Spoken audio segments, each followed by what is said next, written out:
You know how politicians do these photo ops where they'll go into a grocery store or a bodega or a donut shop if you're JD Vance and interact with human people to prove to Americans that, see, I'm likable. I can talk with average folks. And Trump did one of those. Sometimes these go well. They are photo ops, but sometimes they can go well. And you go, oh, wow, yeah, I'll show you some good examples later in the segment of Harris Waltz really showing you, yeah, they actually can interact with people on a human level. But Vance notoriously failed at that. And Trump here struggled at certain moments, walking into this grocery store. And instead of just doing what you're there for, which is to walk around, he eventually gets to that, and to talk with the customers, talk with the workers. He spends like 10 minutes just ranting, shouting at the camera about the normal grievances he's constantly ranting about. And it all just doesn't fit the vibe of this. And you'll see, even though the former president of the United States is standing right there, people just start checking out and leaving. Wouldn't you stay if someone that famous was in a grocery store to see what they're going to do? People leave. All the same mumbo jumbo from Trump. We had 4 years of that. Our country has gone to hell. Inflation, crime, look at the crime numbers. And this lightweight, David Muir, corrected me on the... So this is 7 minutes in, and so you have this lady going, all right, I'm out. Crime numbers. And this lightweight, David Muir, corrected me on the crime when I said our numbers are through the roof. And today, the crime numbers got just released, and they are through the roof, higher than I said. He corrected me. He said, no, crime has gone down. Only a stupid person would say crime has gone down. You don't have to know anything about numbers. If you live in this country, you know crime has gone up. And today it was reaffirmed that I was right in the... No, you were very much wrong. The recent report we got from the FBI in the last couple of days affirms the correct stat-based stance, which is that crime has been plummeting under Biden-Harris, continues to drop every time we get new analyses. I've said this before when we look at videos of Trump at Mar-a-Lago. He hasn't done it in a long time, but walking into a wedding and he gets the mic and he starts ranting about how whatever the election was stolen or we had the most successful administration. And if it weren't Trump, it would be one of the saddest, most off-putting things imaginable. Imagine if you're at the grocery store checking out as those people were behind him, and someone's just standing there ranting about how you're a stupid person. You're a stupid person if you think crime's going down when that's what's happening. But because it's Trump, it's not as unacceptable, I guess, because there's lots of cameras. But I find it deranged still. We'll be right back to the video. Just really quickly, if you're not already, I would appreciate you clicking that subscribe button. We are really close to 1 million subscribers. You can help us get there. Easy, free way. And then we do have merch at lukebeasleymerch.com with Harris as a promo code. You can get free shipping. Super cool election-themed merch. Check it out. Back to the video. Then here he gets asked about the debate and if he'll be doing another. I mean, everybody was super touched by what you had to say and just opening up the table to be able to talk to them. What did it mean to you to be out there? And even Excuse me, misstated that. This one is him getting asked a question and him immediately going to, the question had nothing to do with crowd sizes. He starts talking about how his crowds are huge. Even the journey up to here, just seeing the land their land as you're traveling. Beautiful. And the crowds. What about the crowds? Did you see outside? I bet you've never seen a crowd like that. We tried to keep it quiet. Well, that didn't work. I'm so honored by the crowds. I mean, we're talking about thousands of people, and you people saw it. This group over here, I've never seen anything like it in a beautiful but small area town.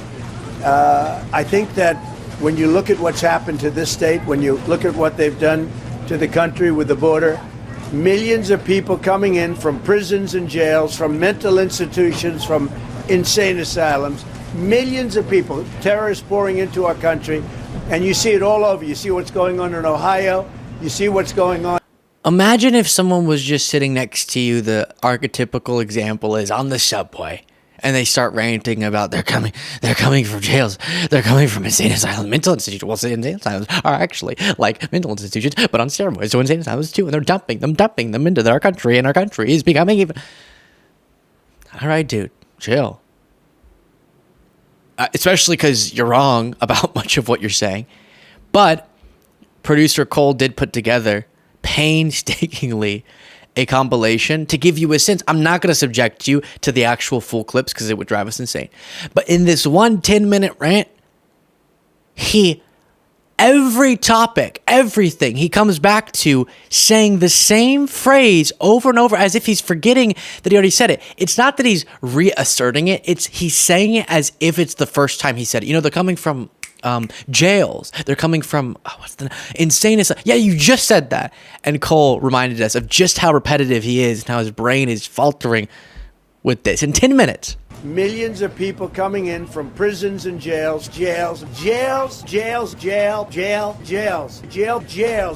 from which they came. Thank you very much. And each one of the times he mentioned jails was a part of a rant where he would go through the list, insane asylums and mental institutions. All because he thinks that can scare people instead of having a comprehensive, thoughtful, level-headed discussion about border policy. Instead, he just tries to think of the most scary words he can.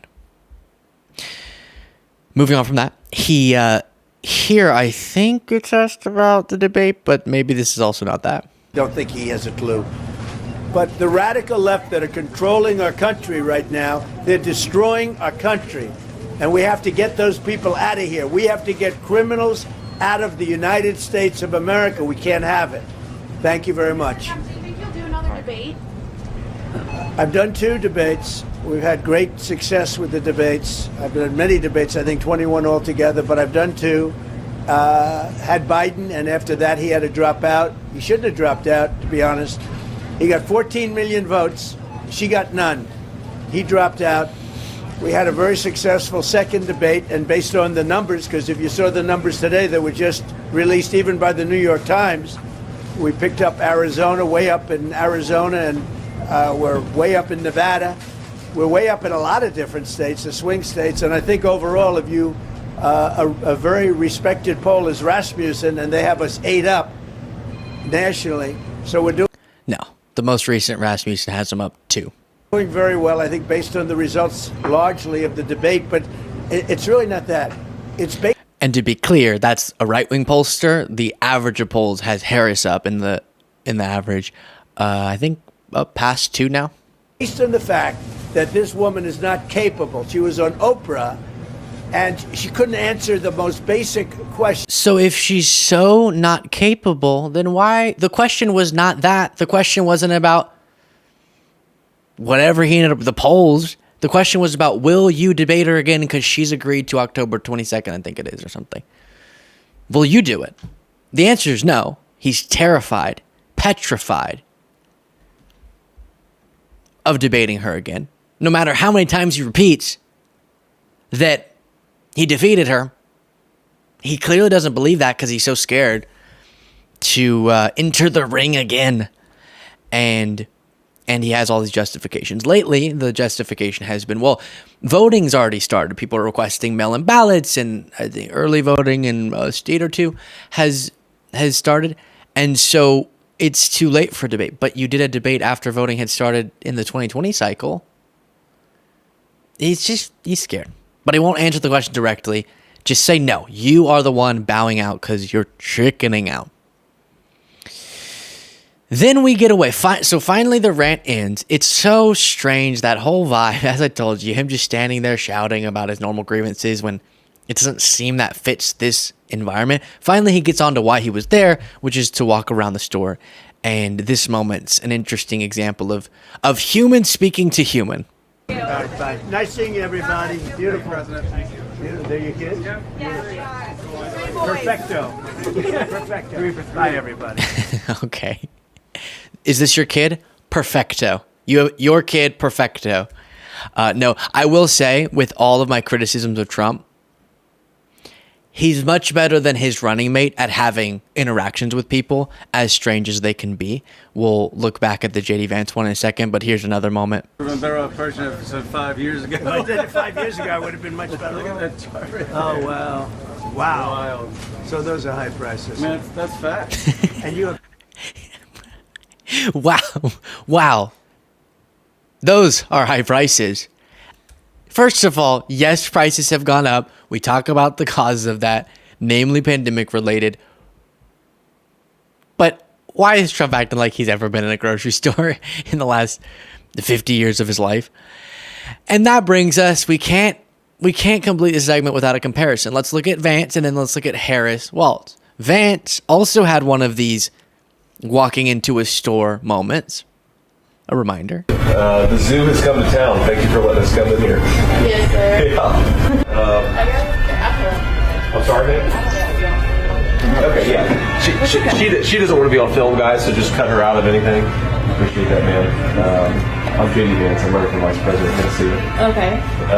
How long have you worked here? I've been here since the beginning of July Okay. of this year. Okay. Good. How about you, sir? Almost 2 years. Okay. Good. Just everything. Yeah. I mean, a lot of glazed here, some sprinkle stuff, some of these cinnamon rolls, just whatever makes sense. How long has this place been around? About 4 years. About 4 years? Okay. How long have you been here?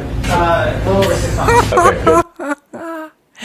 It never gets old. I can watch this over and over again. Why? He's now been in the public eye for so long. Why? Why is this the caliber of your social skills? Even if you're faking it, fake it better, please. How long have you been here? How long have you been here? How long has this place been here? How long have you been here? Were you here earlier when I murdered somebody? Were you witness to that's what it seems like he's asking. So weird. Oh, gosh. Now, if you're thinking, well, Luke, it's so difficult when there's cameras on you to have normal person-on-person interactions. Really? What is that cake? Caramel. That's Chef Jay's. I want a slice of that. Caramel is like my favorite. Okay, chocolate and caramel? Fantastic. What are you getting? Oh, I'm good. No, you don't want anything sweet? You don't want anything sweet? Get something sweet. Well, you talked about that caramel cake. Okay, and then a slice of the cake for the Congresswoman, and then my slice. Thank you all very much. Thank you. Right. That's one example. Or you have her running mate, Tim Walz. We really came just to go to runs, and then we did a little rally on the side when we had a little extra time. Amazing. If you don't know, the iconic Nebraska restaurant is the Runza. Don't call it anything else except a Runza. The bread consistency, all of it really matters. I got the Swiss and mushroom is kind of a classic. The cheese is solid. You can be a little bit creative, but this is it. If you're going to go to Nebraska, if you're going to go to a Nebraska football game, if you're just going to be a good person, you stop at Runza. I think it's the bread consistency. I mean, Making your homemade every day? yeah, get this guy on TV for Runza. Thanks for the work you're doing. Matters. My pleasure. Appreciate it. Thanks, everybody. Pleasure to meet you all. Wow. So that's one option. Oh, caramel cake. I love that. That's awesome. What are you going to get? All right, let's get that cake. Let's get this for the Congresswoman. Do you have that category? And also in that category is, man, I love me some Runza. I have no idea what Runza is, but apparently that's what it's called. This is not the part of the country I'm from. But let's get some of that. I love the bread consistency. You should be on TV. You're nailing it. And I really appreciate the hard work that you put in. It matters. You matter. Have a great day. That's one option. The other is they're coming from jails. They're coming from insane asylums. Murder and rape. It's all happening.